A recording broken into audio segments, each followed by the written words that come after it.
मौलाना फजल रहमान senior सियासतदान आहे, उहो ग़लति सम्झो वञे पियो त मौलाना इस्लामाबाद मां ख़ाली मोटियो आहे।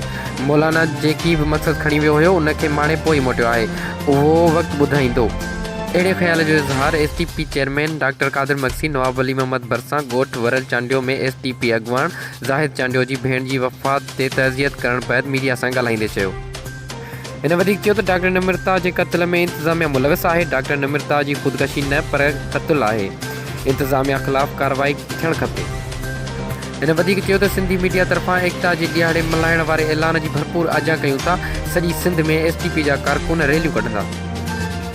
उन मौक़े ते ज़िले सदर निसार कीरियो, ॾाढो ओसमान बुघियो, ख़ादिम रिंद, ॿिया सभई कारकुन मौजूदु हुआ।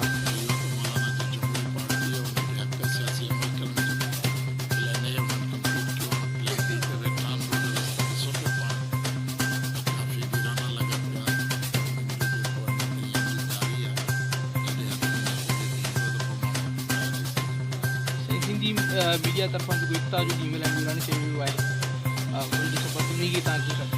असां बिल्कुलु हिमायत कयूं था।